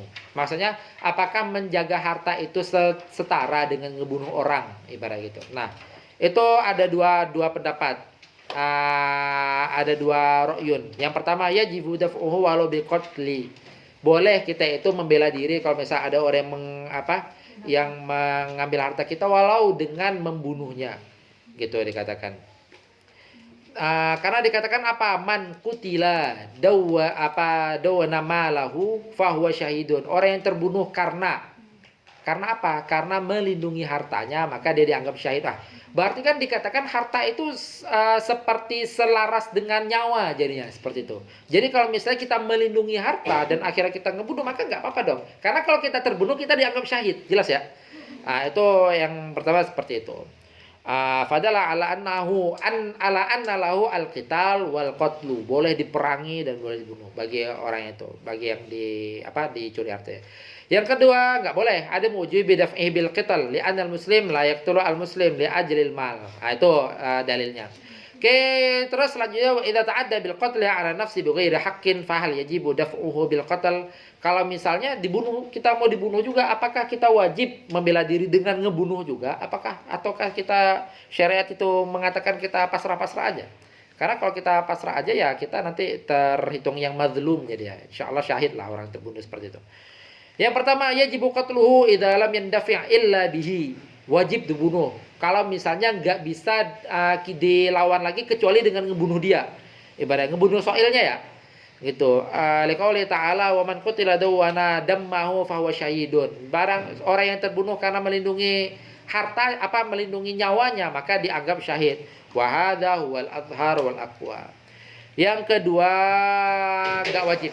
La yajibu liqaulihi fil fitnah kathiru fiha, karena nanti malah bahasanya itu malah mendatangkan perluasan dalam perpecahan jadi ya seperti itu. Nah, itu walaupun kaul yang kedua ini yang enggak begitu kuat. Yang kaul kuatnya itu kaul yang pertama tadi. Terus saja amma fisyali lihit kill irdi. Kalau misalnya membela diri dari orang yang mau merenggut kehormatan bahasanya. Membela diri dari orang yang mau membela diri dari orang yang mau merenggut kehormatan lihit kil irdi farraji baina ulama annahu yajibu daf'u, maka kita wajib membela diri pertama walau bil qatli, walaupun dengan membunuh ataupun walaupun dengan terbunuh ibaratnya. Jadi nggak boleh pasrah-pasrah aja. Wa yasqutu at-tadarruj fit daf'i, enggak ada tadarruj lagi tuh. Kalau misalnya walaupun misalnya awalnya dia tuh hanya bahasanya enggak sampai membahayakan, tetapi dia itu udah mau menghilangkan kehormatan, ya udah enggak ada tadarruj lagi. Kalau kita mau kalau kita mau bela diri sampai ngebunuh dia langsung ngebunuh. Ibarat seperti itu. Itu diperkenankan karena harga diri itu setara dengan nyawa. Oke, selanjutnya yang ke-14 qitalul musyrikin. Kenapa disyaratkan? Karena untuk menghilangkan doror. Difa'an aniddin waraddan li'udwanihim an ardil Islam hatta la takuna fitnatun wa yakunu dinu lillah. Dinu lillah itu ada tasdidnya ya. Kenapa syariat itu mensyariatkan boleh membunuh orang musyrik? Ini musyriknya musyrik yang harbi ya. Jangan pula musyrik kita jumpa Cina lagi Natalan kita bunuh. Ini musyrik yang harbi dikatakan, yaitu cari permusuhan, cari peperangan di negeri Islam. Udah tahu ini negeri Islam, cari perang pula ada ya, udah tewas dia. Nah, difa'an aniddin karena menjaga agama dan dan membela agama dari permusuhan yang dimunculkan kepada mereka. Dikatakan fasyuri'a qitalum lidaf'i doror. Kenapa disyaratkan? Karena untuk mendafa' doror. Karena kalau nggak seperti itu ya nanti jadi orang musyrik itu semena-mena. Wala doror akhtar min doror al-udwan ala-din. Gak ada doror yang lebih besar daripada doror permusuhan dalam agama. Mereka membuat seperti itu kan berarti doror yang besar itu, membuat permusuhan dalam agama. Maka di syariat itu memperbolehkan untuk membunuhnya. Kaifa qitalul kufar inna masyara li dafa' la li hamlihim 'alal Islam. Itu ya, itu yang dia pahami banget. Yang banyak dimainkan sama orang orientalis. Dikatakan seakan-akan Islam itu membawa orang menggiring orang-orang masuk Islam itu dengan membunuh, padahal enggak. Islam itu membela diri dengan membunuh, tapi mengajak orang masuk Islam enggak dengan membunuh. Paham ya? Maka di sini dikatakan qitalul kufar itu disyariatkan untuk mendafa, untuk membela diri kalau kita itu diserang. Tapi membunuh musyrikin itu bukan disyariatkan untuk membuat mereka masuk Islam, enggak. Islam itu sama sekali enggak pernah mensyariatkan seperti itu. Maka sampai dikatakan la ikraha fid din, dalam beragama itu enggak ada paksaan ibaratnya. Lihamlihim 'ala Islam ni qauli ta'ala la ikraha fid din. Oke. Wa khairul muslimin ayyamutu difa'an an dinihim wa syarafihim. Wa khairul muslimin itu selanjutnya bagi muslimin itu lebih bagus dia itu mati dalam keadaan dia itu membela agamanya dan membela kemuliaan agamanya. Yang ke-15, farad yang ke-15 itu adalah bugot. Tahu bugot ya? Bugot itu kayak khawarij. Bugot itu orang yang menentang kepemimpinan yang sah ibaratnya. Makanya kalau misalnya ada sesuatu yang secara dohirnya dia itu mengolok-olok pemimpin, menentang kepemimpinan, itu syubhatnya besar banget ibaratnya, karena Islam itu udah mengatur. Kita lihat kepemimpinannya sah kok, memang diakui, dilegalisir atau diakui dengan negara-negara yang lain, masyarakat mengakui, kok bisa pula dia katakan ini itu. Nah, seperti itu. Itu kita jangan sampai ikutan lah ibaratnya. Bukot itu adalah jam'u bagin. Bagin itu apa? Bagin itu kan orang yang kelewat batas. Makanya ada kata-kata ghairu bagin. Nah, itu orang yang kelewat batas. Jamaknya adalah bukot. Wal bugyu ma'nahu adzulmu, orang yang zalim. Wal mujawazatu al-had. Orang yang melewati batasan. Mujawazatul had itu kan melewati batasan. Samu bidzalika. Kenapa orang bukot itu dinamakan dengan bukot? Karena lidzulmihim wa khurujihim 'alal imam al-adil. Karena dia itu keluar daripada imam adil. Imam adil ini dalam artian imam yang dipilih secara sah ya. Wa bihaitsu takunu lahum syaukatan wa man'atan yumkinu ma'aha muqawamatul imam ibaratnya. Walahum ta'wilu ya'taqidu. Oke. Kenapa Islam itu mensyariatkan untuk memerangi bugot? Karena untuk menghilangkan doror pastinya. Terus di bawahnya waqad amarallahu bi qitalil bugha faqala wa in ta'ifatani minal mu'minani iqtatalu fa aslihu bainahuma fa in baghat ihdahuma 'alal ukhra faqatilu. Qatilu itu maksud diperangi. Ibaratnya kalau misalnya dua taifah lagi berselisih, maka bahasanya itu maka ditengahi, diselesaikan. Yang bisa menyelesaikan itu siapa? Pemimpin. Kalau misalnya ada yang bagot, ada yang bersikeras, dia nggak terima sama pemimpinnya, udah sah kita memerangi itu. Nah, itu dikatakan fahadil ayah, dijelaskan dalilun ala wujubi daf'il bughad. Ayat ini dalil bahwasanya wajib untuk memerangi bughad. Ibaratnya bughad orang-orang yang seperti itu, orang-orang kalau masa Nabi itu masa sahabat itu dikatakan khawarij. Dia itu jelas banget menentang kepemimpinan yang sah. Oke, langsung lanjut di baliknya yang ke-16 yang terakhir insyaallah. Fara yang ke-16. Nih, nggak apa-apa nih kita baca semua nih. Karena termasuk yang penting. Faskhun nikah bil uyub. Syariat itu memperkenankan ada hak untuk menfasakh nikah karena aib. Dan aibnya itu diatur juga sama syariat. Walaupun nanti beda-beda ulama beda-beda mengatakan aib yang muktabar itu yang ini, yang ini, yang ini. Tapi dalam artian ada aib yang itu bisa menjadi landasan bagi orang untuk menfasakh nikah. Jelas ya? Ada aib yang seperti itu. Ada 8. Di sini beliau mungkin menggunakan mazhab yang umum ya. Walaupun dalam mazhab Syafi'i itu ada lebih dari ini aib yang dipaparkan. Bolehnya menfasakh nikah karena aib. Aibnya itu ada 8. 3 yashtariku fiha zaujan, 2 yang itu khusus kepada zauj, dan 3 yang khusus kepada zaujah. 3 yang ada pada suami atau istri. Aib pertama junun. Karena terlalu bucin, nggak tahu pasangannya gila, mungkin seperti itu. Sehingga pas udah serumah baru tuh gila nih orang rupanya. Nah, itu punya hak itu untuk menfasakh nikahnya. Kukira dulu gilanya bucin, rupanya beneran gila. Akhirnya nggak bisa ngebedain mana gila beneran, mana gila yang terus wal juzam wal baros. Juzam itu penyakit apa ya bahasanya? Penyakit lepra bahasa. Penyakit kulit lah ibaratnya. Penyakit yang menular. Ibaratnya baros itu juga penyakit kulit. Ibaratnya ini kalau misalnya masih dilanjutkan bahaya untuk pasangannya karena menular. Mungkin sekarang ada tambahan corona jadi ya. Mau jadi aib, wah ternyata termasuk pasien menjadi aib. Ya walau alam lah. Ya intinya beberapa penyakit itu menjadi sebab menjadi aib yang dimana itu boleh untuk menfasakh akad. Terus 2 yang dimana itu hanya bagi si zauj aja ibaratnya. Bagi si suami aja, aib bagi si suami. Wathnani yaktassani bizauj wa huma aljub wal unah. Itu penyakit yang hampir-hampir sama. Bahasanya itu lelaki yang nggak bisa memberi keturunan, seperti itu. Imma nggak bisa memberi keturunan secara zatnya, imma nggak bisa memberi keturunan karena memang nggak memiliki hasrat. Berada seperti itu. Jadi fungsionalnya matilah ibaratnya. Nah, itu termasuk penyakit dan itu termasuk aib. Aib yang sah bagi istri untuk meminta fasakh. Sah ya maksudnya, bukan wajib. Kalau wajib ya istri melanjutkan pernikahan berdosa dong. Dalam artian itu kan masih bisa diobati, misalnya seperti itu. Kalau ada istri yang sabar ya dia itu menunggu diobati atau seperti apalah itu misalnya. Tapi kalau misalnya dia itu memilih untuk fasakh, ya si istri itu punya hak untuk fasakh karena ada aib itu. Karena muqtadon nikah itu salah satunya tujuan nikah itu adalah untuk memiliki keturunan dan untuk menghilangkan kebutuhan biologis. Kebutuhan biologis itu kan bukan hanya dibutuhkan sama suami, istri juga membutuhkan. Kalau suaminya nggak bisa ya gimana? Terus aib selanjutnya wasalah satu takhtassu bizaujah. Aib selanjutnya adalah yang ada pada zaujah. Ar-ridqu jamaknya rutaqo itu wal qurnu, kurona sama al-ifl. Sama itu ketiganya itu.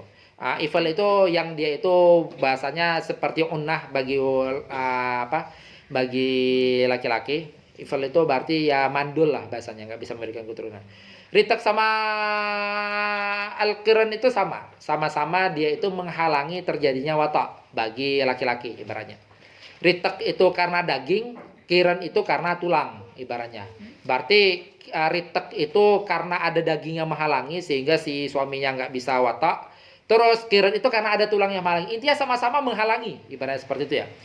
Nah itu kan penyakit bukan penyakit sih, itu berarti memang bahasanya apa ya, memang khuluqiyahnya seperti itu, apa namanya, dari kecil seperti itu bahasanya. Nah itu imam mungkin sekarang ada operasinya imam seperti apa, walau alam lah. Yang penting itu termasuk aib yang membolehkan suami itu fasakh, paham ya, yang membolehkan suami itu fasakh, aib yang ada pada si istri. Oke, walau wajadaha az-zawju ba'da dukhul urutaqo bilahmin au qurona bi'adha. Itu kan dijelasin tuh. Rutaqo bilahmin. Ritek karena daging atau korona karena tulang, biha au biha barosun. Itu baros ya, bukan dot atau itu sad. Au jazamun au jununun falau afasak. Jadi kalau misal pasangan itu mendapati pasangannya itu rutaqo, intinya aib-aib yang di atas lah, mendapati aib-aib yang di atas, maka bagi pasangannya itu punya hak untuk menfasakh. Bihadhil uyub, baknya itu bisa babiyah, bisa babihadhil uyub, disebabkan uyub-uyub itu. Li'annaha, kenapa? Karena aib-aib yang disebut tadi itu tamna'u al-istimta'a al-maqsuda bin nikah. Karena dia itu memani terjadinya istimta' dalam nikah. Padahal istimta' itu salah satu muqtadon nikah ibaratnya. Misalnya orang gila, ya gimana mau istimta' gila? Atau misalnya jazam, penyakit kulit, penyakit baros, kan nggak bisa itu. Gimana mau dia itu berhubungan orang dia punya penyakit kulit, ibaratkan seperti itu kan menghalangi bahasanya. Maka kita boleh boleh punya hak fasa. Fa innal jazam wal barasu yuthirani nafratan fin nafsi wa yakhsha ta'diyahu ilan nafsi wan nasal.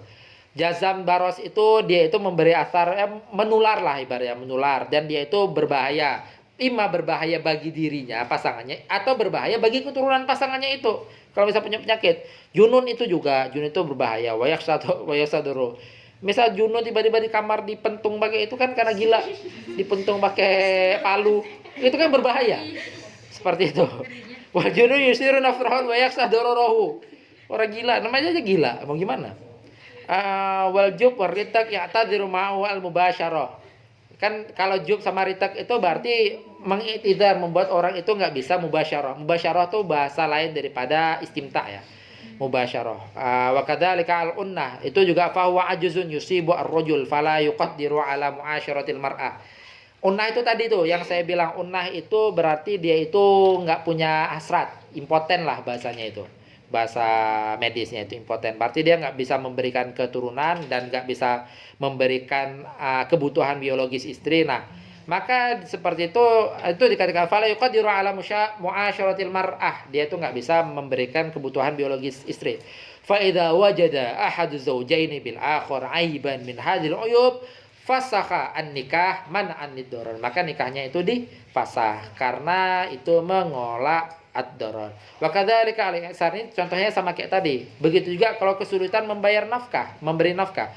Wa kadzalika ajza bin nafkah ba'da ayyumahiluhu al-qadi thalathata ayyam, setelah diberikan senggang waktu 3 hari masih juga enggak bisa memberi nafkah, udah maka yujizu laha talabul fasah, maka boleh bagi istri itu untuk meminta fasah lidaf'id darar, karena kan bahaya untuk keberlangsungan hidup dia ke depan. Li'annahu idza ja'a al-fasl lil ajiz al-jinsi wa hiya tu'ishu bidunihi fa innahu yajuzu bima la tastati'u al-'ish bidunihi wa huwa an-nafaqah min babil aula. Kalau misalnya kita itu takut boleh fasakh nikah karena takut kenapa-kenapa dengan diri kita, kan gitu. Maka fasakh nikah karena takut kenapa-kenapa dengan kedepannya kita itu lebih aula. Paham ya? Dengan berlangsungnya ke depan diri kita itu lebih aula, dikatakan seperti itu. Wakala Abu Hanifah la juzu al fasakh, atau khilafnya Abu Hanifah mengatakan enggak boleh fasakh nikah karena isar fil nafaqah, bal ya'muru al qadi an tastadin tsumma tarja' alaihi idza isara. Tapi qadi itu harus memerintahkan suaminya itu untuk ngutang. Ibaratnya harus untuk ngutang sampai dia itu sampai dia itu bisa mengembalikan saat ada kemudahan. Tsumma tarji'u alaihi idza aisara, rujuk sampai dia itu ada kemudahan. Wa amal i'sar bisara, indah pembahasan tadi sama. Pembahasannya sama kayak tadi. Oke, halaman 82 kita baca di pertemuan selanjutnya insyaallah. Oh iya tadi ya. Halaman berapa kemarin?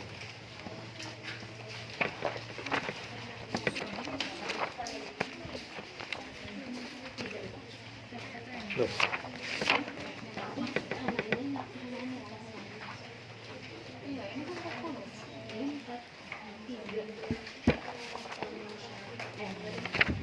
Halaman 49 yang bawah.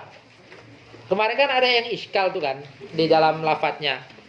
Yang saat belum ngejelasin rukhsah dan ngejelasin azimah. Terus di bawah itu beliau mengatakan wal farqu bainahuma. Perbedaan antara rukhsah sama azimah. Itu yang benar itu adalah definisi dari azimah yang beliau sebut itu. Bukan definisi dari rukhsah. Jadi enggak definisinya yang diubah karena kata-kata selanjutnya itu ngedukung azimah. Makanya kemarin saya katakan ini imma definisi yang diubah karena kata-kata di awal rukhsah, imma rukhsahnya yang diubah. Jadi dikatakan wal farqu bainahuma annal azimata. Bahwasanya azimah itu bukan rukhsah ya, di bawah itu azimah. Bahwasanya azimah itu adalah ma jaa ala wifqi dalilin syar'iyyin. Azimah itu adalah suatu yang datang sesuai dengan dalil syariat, khalin an mu'aridin rajihin, yang terlepas daripada faktor-faktor rajih yang membuat syariat itu boleh nggak dilakukan gitu. Makanya kata-kata selanjutnya yang mendukung bahwasanya ini adalah rukhsah, adalah azimah. Wa huwa ma jaza fi'luha walau fi halil maksiyah, itu. Yang dimana boleh dilakukan walaupun dalam keadaan maksiat, maka azimah itu tetap diperkenankan dilakukan. Kenapa? Karena rukhsah itu tidak boleh dilakukan kalau dalam keadaan maksiat. Maka nanti dalam kaidah kuliah itu ada dikatakan wabil ma'asi la tunatur rukhasu fa abikun laisa lahu tarakhusu, dikatakan. Wabil ma'asi, karena maksiat maka rukhsah itu enggak boleh dilakukan. Kan contohnya seperti itu, wabil ma'asila tunatur rukhasu di dalam baitnya itu. Karena maksiat rukhsah itu enggak boleh dilakukan. Nah, berarti azimah itu boleh dilakukan walaupun maksiat. Ibaratnya kita sholat 4 rakaat, sholat zuhur 4 rakaat tapi pakai sombong, ibaratnya itu sholatnya sah, tetapi dosa, paham ya? Dosa karena sombongnya, tapi sholatnya sah. Kalau misalnya rukhsah itu enggak boleh, enggak sah, jadi ya enggak sah karena maksiat. Maka dikatakan wabil ma'asilatu naturakhusu. Contohnya apa? Fa'abikun laisa lahu tarakhusu. Abik itu apa? Abik itu adalah seorang hamba yang kabur daripada seorang budak yang kabur daripada tuannya. Fa'abikun laisa lahu tarakhusu, dikatakan. Seorang yang kabur, misalnya dia ini pergi safar dalam rangka kabur dari tuannya, maka dia itu enggak boleh rukhsah sholat. Kenapa? Karena kaburnya itu dalam rangka maksiat. Apa maksiatnya? Karena kabur dari tuannya. Makanya dikatakan kamro'atin famna alahal iftara, gitu dikatakan. Min zaujia, apa bahasanya? Seperti seorang istri safar, pergi, misalnya orang tinggal Jawa Timur, istrinya pergi ke Jakarta karena kabur dari suami. Nah, itu di perjalanan nggak boleh dia qashar sholat, nggak boleh dia jamaah sholat. Kenapa? Karena kaburnya dia itu dalam rangka maksiat. Maksiatnya itu apa? Karena kabur dari suami, ibaratnya. Seperti itu. Maka dia itu nggak boleh iftar, famna ala hal iftara dikatakan nggak boleh iftar. Nggak boleh iftar itu dalam artian apa? Kalau dia safar dalam bulan Ramadan nggak boleh dia iftar. Karena iftar itu adalah rukhsah dan rukhsah itu tidak diperkenankan bagi yang melakukan maksiat gitu. Begitu juga rukhsah itu tidak diperkenankan bagi orang yang syak dikatakan, itu pembahasan lain lah. Oke, hada wallahu ta'ala, kita selesaikan sampai sini, kita tutup dengan kafaratul majlis. Subhanakallahumma wa bihamdika, asyhadu an la ilaha illa anta, astaghfiruka wa atubu ilaik. Allahumma shalli afdhala salatin ala asri makhluqatika sayyidina Muhammadin wa ala alihi wa sahbihi wa sallim adada makhluqatika wa midada kalimat